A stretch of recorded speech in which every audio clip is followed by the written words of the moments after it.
Welcome students.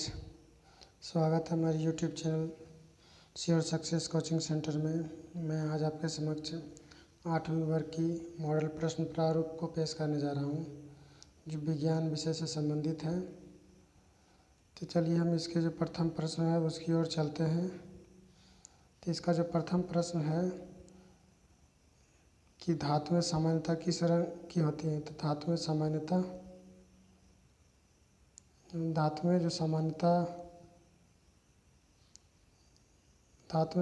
किस रंग की होती हैं। तो हम जानते हैं कि धातुएं सामान्यतः भूरे रंग की होती हैं। तो धातु जब ज़मीन से खुदाई करके निकाली जाती है इसके रूप में, तो उसका रंग प्रायः भूरा ही होता है। दूसरा प्रश्न हमारा है कि धातुएं ऊष्मा की होती है। धातुएं ऊष्मा के डैश होती है। तो धातुएं ऊष्मा की सुचालक होती है। धातुएं जो भी ऊष्मा या गर्मी की सुचालक होती है या कंडेंसर होती है, कंडक्टर होती है, तो सुचालक हो जाएगा। सूक्ष्म जीव पाए जाते हैं। तो सूक्ष्म जीव कहाँ पाए जाते हैं। तो सूक्ष्म हवा में होते हैं, पानी में भी होते हैं, जीवित वस्तुओं के शरीर में होते हैं, अर्थात दुनिया में हर जगह पाए जाते हैं। तो इसका उत्तर ये हो जाएगा। अगला प्रश्न हमारा है कि कौन सा जीव दूध को दही में बदल देता है, या कौन सा जीवाणु दूध को दही में बदल देता है। तो कौन सा जीवाणु दूध को दही में बदल देता है। तो इसका उत्तर जो हमारा हो जाएगा कि लैक्टोबैसिलस। तो लैक्टोबैसिलस एक ऐसा जीवाणु जो दूध को दही में बदल देता है। किशोरावस्था की उम्र क्या होती है, या एडोलेसेंस की एज क्या होती है।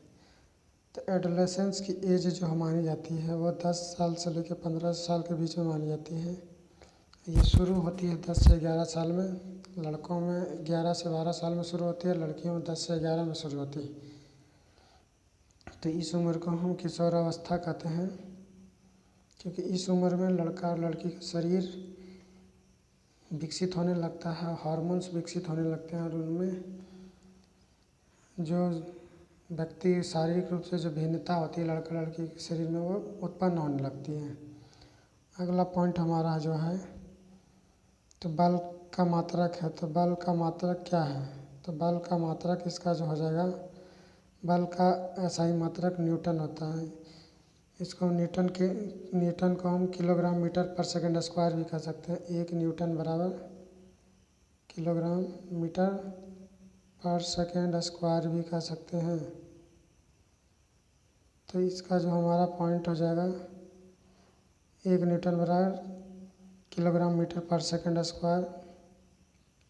अगला पॉइंट है, जब एक वस्तु दूसरे वस्तु पर सीधे भौतिक संपर्क द्वारा बल लगाती तो उसे क्या कहते हैं। तो उसको हम संपर्कित बल कहेंगे। दहन के लिए कौन सी गैस आवश्यक है। तो दहन के लिए, आग जलने के लिए ऑक्सीजन अनिवार्य है। इसके बगैर दहन की क्रिया नहीं हो सकती है, क्योंकि आग ही नहीं लगेगी। अगला पॉइंट हमारा जो है, LPG का पूरा नाम क्या है। तो LPG का पूरा नाम लिक्विड पेट्रोलियम गैस या लिक्विफाइड पेट्रोलियम गैस है। तो इसका उत्तर यही हो जाएगा, लिक्विड पेट्रोलियम गैस। अगला प्रश्न हमारा है कि जो जीव जंतु अपने जैसे शिशु को जन्म देते हैं उन्हें क्या कहते हैं। तो जो जंतु अपने जैसे शिशु को जन्म देता है उसको हम जरायुज कहते हैं। और जो जीव अपने जैसे शिशु को जन्म ना दे करके अंडे देते हैं डायरेक्टली, उसको हम अंडप्रजक कहते हैं। जो जैसे पक्षियाँ अंडप्रजक हैं। अगला प्रश्न हमारा है कि हाइड्रा में अलैंगिक जनन की विधि क्या है। हाइड्रा में अलैंगिक जनन की विधि को हम मुकुलन कहते हैं। वे वस्तुएं जो प्रकाश उत्सर्जित करती हैं क्या कहलाती है। तो जो वस्तुएं स्वयं से प्रकाश उत्सर्जित करती है, जो उससे प्रकाश की किरण पुंज निकलती है, उसको हम प्रदीप्त वस्तु कहते हैं, ल्यूमिनस ऑब्जेक्ट कहते हैं। अगला पॉइंट हमारा है कि सूर्य का श्वेत प्रकाश कितने रंगों का होता है। तो सूर्य के श्वेत प्रकाश में 7 रंग होते हैं, जिसको हम कहते हैं VIBGYOR।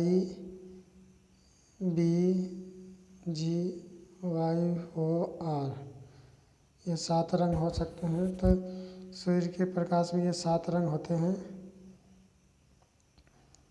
अगला प्रश्न हमारा जो है झारखंड की एक प्रमुख आपदा इनमें से कौन क्या है? तो झारखंड एक पठारी राज्य है और इसकी वजह से यहाँ पर तड़ित या बिजली गिरना एक आम समस्या है बरसात के समय में। तो तड़ित गिरना या बिजली गिरना एक आम समस्या है झारखंड की, और प्रायः गाँवों में ये समस्याएं देखने को मिलती हैं बरसात के समय में।